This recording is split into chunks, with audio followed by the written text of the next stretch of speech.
Hi, so I decided that I'm going to review some of the workshops that I'm involved in, right? Right now, I'm in the phase of my life where I'm in the mastering phase, right? I am working on mastering a lot of things so I can become an expert at them because being an expert in any particular focused area is where you start, where it becomes lucrative and you start being able to create an income based on what you actually know and what you can bring to the world, right? So I've been in a lot of workshops lately, all kinds of workshops, and real clear about I want to see how the free ones compare to ones that people actually pay for. So I paid for one recently and it's coming to an end. And so I was like, oh, I need to start reviewing something else. So I follow some really good YouTube accounts. I came across this one young lady. She's a life coach and her name is Marie Forleo, right? And her program is called the B School and it's called the Business School. So she's like a master at online education and getting people the business knowledge that they need to make it in the now world of social media, marketing, information technology, using the tools of the digital revolution. Those are all really big things to her, and people becoming their own CEO and branding themselves. And so that's where I'm at right now. So she has a B School workshop, and it's probably about $1,900, and it's over a few months. A couple of months program, right? And I think, that's a very good price for me, no problem. But what's even cooler about her business school is that she has this introductory 3-part video that kind of goes into a little bit of what she's going to cover in the school. So you get that for free. So I joined online and got into the 3-part workshop. And so I watched the first video because they're a little bit lengthy, like 30 minutes or so. And I don't want to try to review all 3 in one video. So I'm just going to do 3 videos on all, one for each. So this is the first video. It's based on the 6 pillars of creating a business in a sense, right? So she has 6 major pillars that she believes will help you succeed once you master on some level the skill set needed to succeed in all 6 of those areas, right?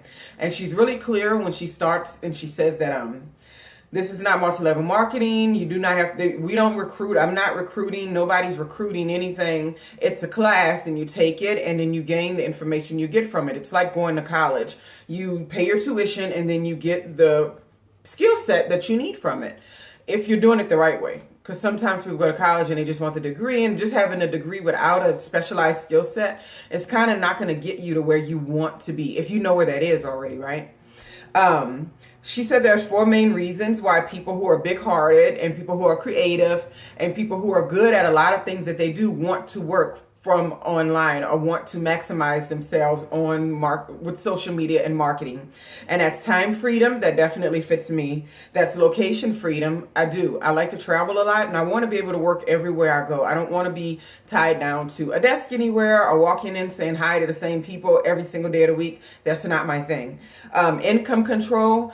I did notice that when I was on the track to be a full-time professor, I got discouraged and I didn't do everything I needed to do in order to attain the position. So it's not like I failed to do the job. I just didn't show expressed interest that I wanted to be. Because when I looked around, I decided that the people that were in the positions that I was aspiring to, they did not have the income that I wanted. And it didn't matter if this one worked none and this one worked a lot. They all got paid pretty much the same thing. And I was like, you don't have income control. I want to be able to control my income based on how much I work and how much I do. And I think that everybody wants to be rewarded based on how much they actually bring to the table. And I'm one of those people, I work really hard all the time and I stay up really late getting things done because if you're a parent, that's like your free time, right? And I want to be in a business. I want to be in a position to where that is a lucrative asset, that I'm not just working until 3 or 4 in the morning and I'm still going to get paid the same thing for the next 3 years, So that's important to me. And then local and global impact. You're able to connect and talk to people and reach people from all around the world. And that's the 4 main reasons. She got me right there. Time freedom, so I can spend time with my daughters more and do more things that I want to do. We only live this life this one time, as far as we know. I don't want to sit around doing other people's agendas or doing what they expect from me and then not being happy in the process. I want to be able to work wherever I want to work from. I have vacations planned up. I want to be able to work on those. I don't even want to call it vacations. I mean, just living life in general, right? Income control, I do want to manage that. And then local and global impact. I want to be able to show other people how it can be done, how you can actually live this life that you aspire to. And I do that a lot through, writing my books and selling my books and then showing people how to stick with a dream, even when it feels like it's something that's not going to pay off every now and then, right? So the biggest advice that she gave going into the pillars were to be discerning, build around your strengths. And that's kind of like not taking in everything that everybody's showing you. It's real appealing sometimes to take in ideas from here, taking ideas from there, taking this multi-level marketing plan, do this business. I remember for a while I was even a Mary Kay consultant, and I was really good at it. And it doesn't matter how great I am at something. If I'm not feeling it, I let it go, and I let it go. And then most recently, I was really good at selling vintage clothing online. And the more I worked it, the more things. So I knew I was over it when the last 3 sales that came in within a couple of days, and these are really nice sales, right? I refunded all of their money because I was just like, this is not the business you're in, and this is not where you want to go. And I knew that I was ready to move forward when I was ready to refund the money and get rid of the accounts related to selling the clothing, because I don't want to be in fashion. That's not my deal. I was using it as an income, but I have to be more discerning with how I spend my time if I want to master specific skills, right? So pillar 1, she talks about profit clarity. You have to decide how you're going to make your profit in your business. A lot of people kind of just start businesses, she says sometimes, and they don't really know where the main source of the profit in their business is going to come from. Very interesting, right? And so she gave it 3 W's. Who is your market? What is your solution to the market? And where within the business can you leverage the most time to get the biggest impact, right?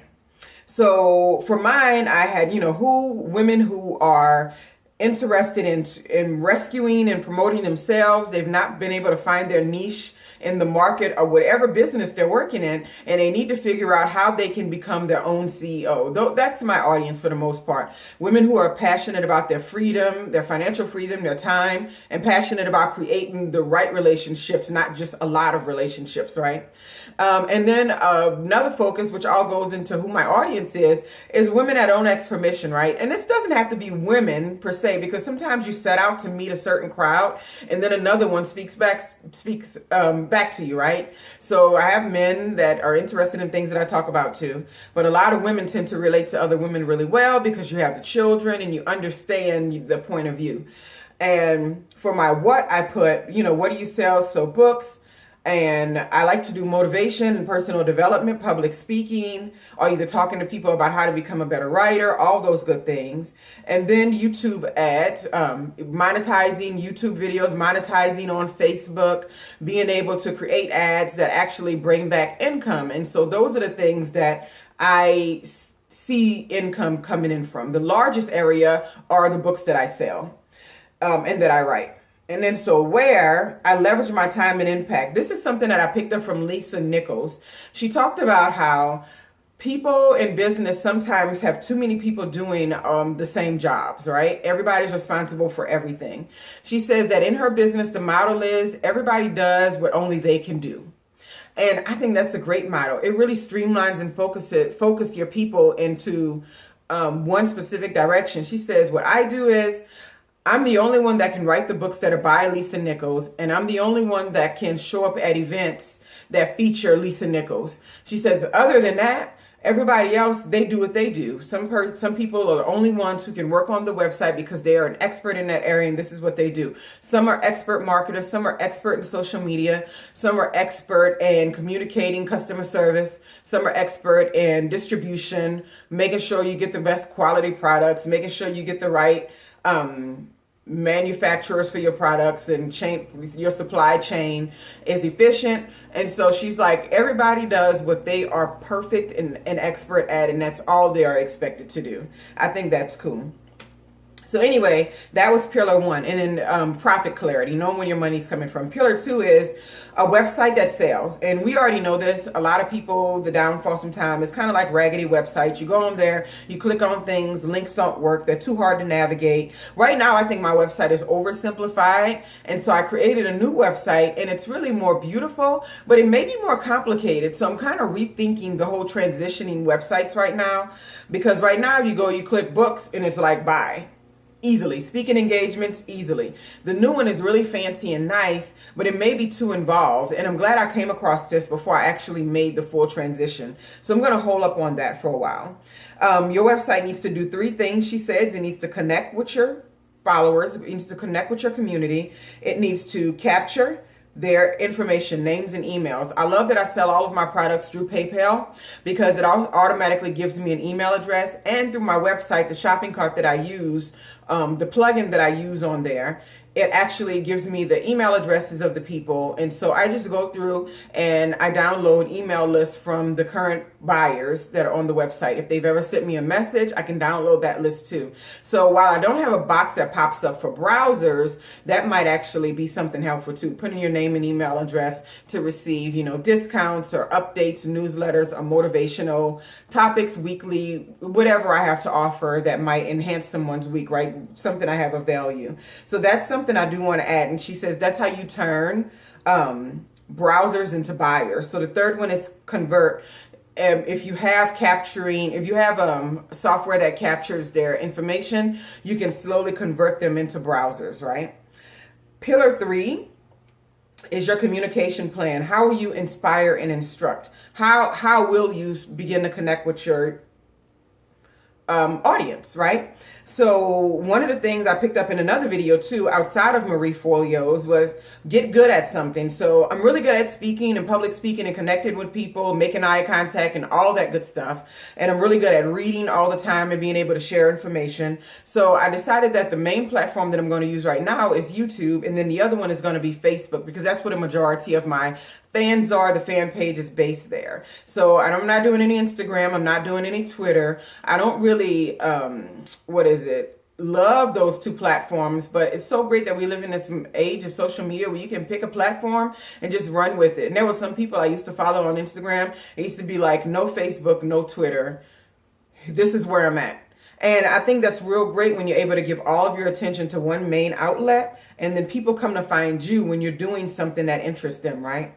So she was like, send out email newsletters. And in my thought process too, I love how she talked about maybe once a week. And that's my goal. On Sunday afternoon, I am beginning to send out an email that talks about subscribing to my page or access to my social media account. And then access, with a link to my newest blog. So it's going to have like my latest blog, my latest blog. And this is my subscription for the sites that I have, right? And this is my website. And most of the reason is because when email marketing first came out, it was one of the only ways that you can connect with people. But if you have social media and they're connected to that, they don't really need to be bombarded on a daily basis or an every other day basis into your email box. And I have people like that now. And I hate to say this because their messages come in too frequently. I have marked as spam.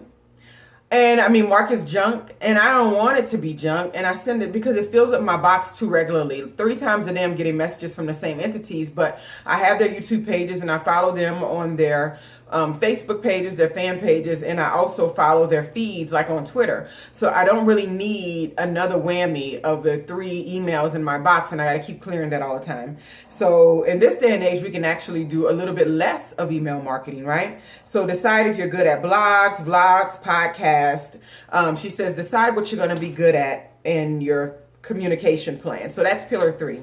Then pillar 4, she discussed about growing your list. So it's very important for you to have and maintain a list of people that you can call and connect that are related to your business. In this process of creating and growing your list, the biggest reason why you'll create it and grow it is because you have value. You have created value in their lives on some degree. People do not have to be sold things when they're given some level of value by having you around. When they can gain something from you that's positive, that's motivating, that's inspiring. You don't have to really sell them on being a part of your audience. And I'm the same way when it comes to other people.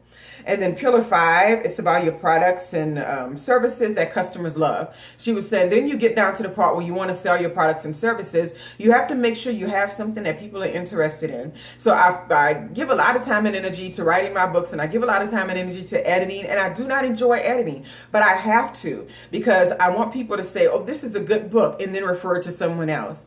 One of the new things that I'm doing with this book that comes out March 1st is the packaging. I've never had any type of interesting packaging, but I noticed that women love, or people in general, they love quality packaging. They love to be able to buy something. If they want to give it for a gift and it comes in the mail, they can just hand it over to someone because it's already wrapped in a way that it can be a gift.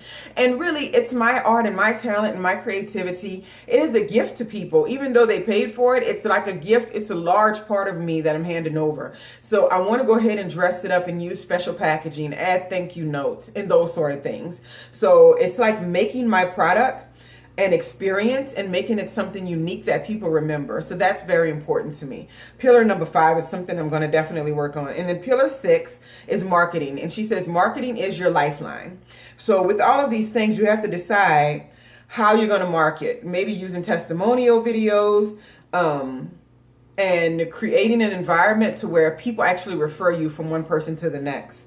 And so I do have testimonials happening, but I'm thinking about adding also something new to where I have these, weekly reviews that pop up related to the book and all, and having all that and then one solid email on Sundays. So that way it is packed with a lot of information, but it's happening only one day a week. So I want to figure out how exactly I should place that. So learning this process is pretty cool, because it's kind of like she said, Marie Forleo, it's great. It's your business. You can do whatever you want. You can build it however you want. And she says there are best practices, but you have to think about it. You can work whatever you want. Whatever you see and whatever you envision, you can work it out. And her finishing part of the marketing pillar number 6 was, your products are useless if nobody knows about them, right? And that's so true. There are a lot of great things out there, but there's no marketing related to them. So a lot of people don't even know that they exist. So the most beautiful thing about the internet, she talks about, is that it's the most powerful business tool of our time. And I think if you can get ahead of this major paradigm shift that's happening with technology and business, you can actually profit really well, especially within the next 5 years. I think that's a really cool thing, because you have to think about areas like the Industrial Revolution. When it first came out, you had your leaders of industry that Napoleon Hill talks about in Think and Grow Rich. And those are like Dale Carnegie and Henry Ford. They were the people that were leading in industrializing our, this country that we live in, this world that we live in. They were leaders. And so once that business got oversaturated, like around the 50s and 60s and 70s, we started overproducing, and then it hits a plateau, and then it starts to be on a decline. So industrialization is on a decline, and right now you have digital and information age that's still climbing. It's only been out for like the past 20 years, only been 10 years since people have gotten to the point where they've mastered it to be able to offer products to you, like social media sites, like YouTube and like Twitter and like Facebook and all this stuff. So even though it was out for a while and we had the boom, and that's another thing, see, like the Great Depression happened where people got into industry, and because it was oversaturated, it boomed, and then it fell, and then it leveled off. And that happens in any major paradigm shift. And if you look at the bubble bursting of the 90s, when the internet first came out, it's like everybody latched onto it and they got in there, and then it was oversaturated, and then it's like boom. And all the people who were going to be like the pioneers and who were going to push through, that they were the ones who stuck around, and then it leveled off. And so you don't want to catch the digital revolution, the digital age, or the information age at the point of oversaturation. We're still in a part where people are just realizing how to brand themselves and become their own CEOs, and it's still climbing. And I definitely want to be a part of that. So she talks about that a lot in her videos. And I love people who talk about the future and how these tools, a lot of people are scared of them in their businesses, but they're actually your best ally when you embrace them. So the 6 Pillars by Marie Forleo, it's her B School workshop before you actually get into the B School. So I'm going to watch the second video. I forget what it's based on, and then I'm going to review that that one too. And depending on how 3 videos go, then I'll decide if I'm going to invest in the long-term B School, because from what I see, it's a very positive program. So anyway,